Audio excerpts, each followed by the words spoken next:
Gentleman yields. The chair now recognizes the gentlelady from Texas, Ms. Crockett. Thank you so much. It's interesting that we're being accused of wanting all kinds of criminals to be on the streets, or that we don't believe that people should show up to their meetings and appointments. Last time I checked, there's a lot of people that are actually being grabbed as they are going in for their appointments. In fact, we know that one of the candidates that was recently running in this mayoral, he ended up being arrested because he decided that he was actually going to escort people that are actually showing up to their meetings. Or we know that the Pope, yes, the Pope himself, decided that the church may need to have people that are going to escort people as they're going into their meetings, because the reality is that what they are claiming what they want to do versus what they're actually doing, the actions don't match up. And while we are supposed to be talking about visas, somehow we continue to cherry pick and talk about one criminal act and another criminal act. And it is so very interesting to me that, yes, we will say people are xenophobic, because when you start to decide that just because somebody came from another country, they are automatically some kind of criminal, that does sound kind of xenophobic to me, because you are using a paintbrush to paint an entire group of people where the vast majority of them are coming here because they are actually seeking a better life. But let me get to what this hearing is supposed to be about. The idea that Trump and my Republican colleagues want to restore integrity and security in the visa process is actually a joke. Let me be clear. Integrity is not snatching lawful visa holders off the streets and throwing them into unmarked vans. Integrity is not revoking visas based on social media posts that hurt somebody's little feelings because kids decide that they want to go after Trump or this administration. We have a thing called free speech in this country. And since we're talking about integrity, I'm confused as to why my Republican colleagues aren't talking about the lack of integrity when it comes to the president's family's visas. Let me remind y'all that Melania, the first lady, a model, and when I say model, I'm not talking about Tyra Banks, Cindy Crawford, or Naomi Campbell level, applied for and was given an EB-1 visa.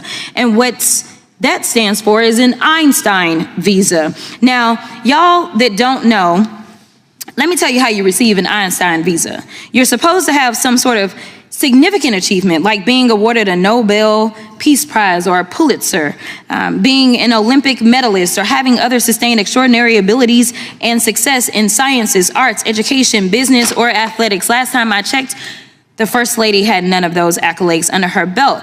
It doesn't take an Einstein to see that the math ain't mathin' here.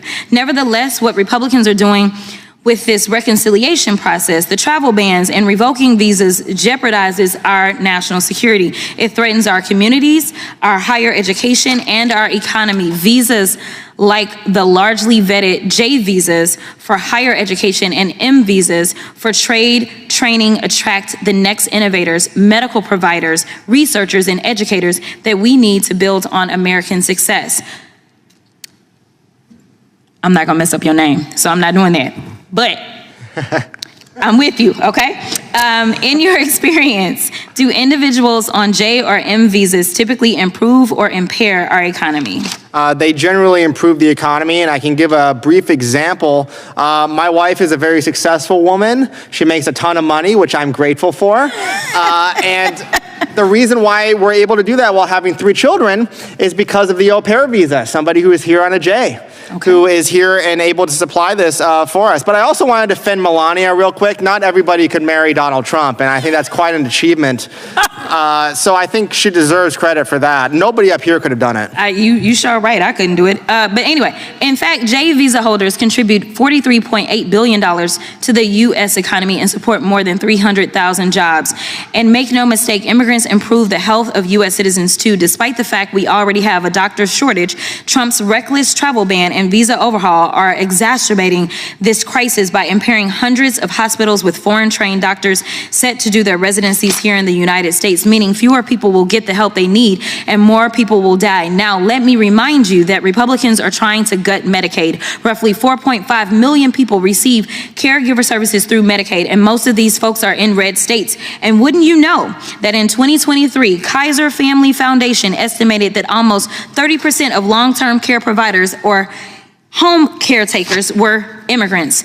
It's like Republicans want Americans to suffer. Now, Republicans say visas make us less secure, but let's talk about how visas given to victims of crimes like rape, murder, human trafficking, torture, abduction, kidnapping, to help law enforcement with their investigation or prosecutions of these crimes. These folks are risking their own security for broader safety of Americans and our communities. Thank you so much. I will yield.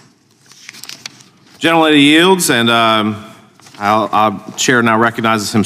Representative Jasmine Crockett did not hold back.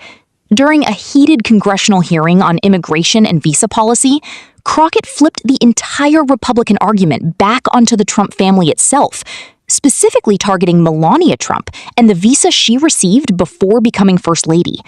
And the way she delivered it immediately sent shockwaves through the hearing room.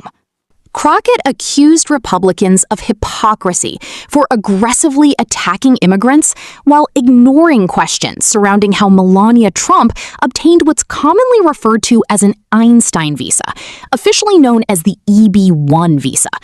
That visa category is generally reserved for individuals with what immigration law calls extraordinary ability. We're talking Nobel Prize winners, internationally recognized scientists, elite athletes, major artists, Pulitzer winners, people with globally recognized achievements. Then came the line that instantly lit up the room. When I say model, Crockett said, I'm not talking about Tyra Banks, Cindy Crawford, or Naomi Campbell level. That remark landed like a political grenade. Because Crockett wasn't just questioning Melania Trump's qualifications, she was challenging the broader credibility of the Republican immigration narrative itself. Her argument was simple. How can Republicans aggressively scrutinize immigrants, students, and visa holders while refusing to examine how Trump's own family benefited from the immigration system?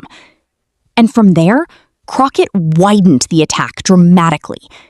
She accused Republicans of promoting fear-driven immigration politics by painting immigrants as criminals while ignoring the economic reality that immigrant workers, students, medical professionals, caregivers, and exchange visa holders contribute massively to the American economy. She specifically defended J visas and educational visa programs, arguing they fuel innovation, research, healthcare, and workforce stability. And then the hearing took an unexpected comedic turn. One witness jokingly defended Melania Trump by saying, "Not everybody could marry Donald Trump, and I think that's quite an achievement." The room cracked up. Even Crockett laughed before responding, "You sure right. I couldn't do it." But underneath the humor was a much more serious political clash. This hearing became another example of how immigration debates in America are no longer just about border security. They're now battles over hypocrisy, privilege, class, selective outrage, and who gets treated as a good immigrant versus a dangerous immigrant. Crockett's broader point was that immigration enforcement appears wildly inconsistent, depending on wealth, status, or political connections. And whether people agree with her or not, she succeeded in forcing Republicans onto defensive terrain they probably did not expect: the immigration history of Trump's own household.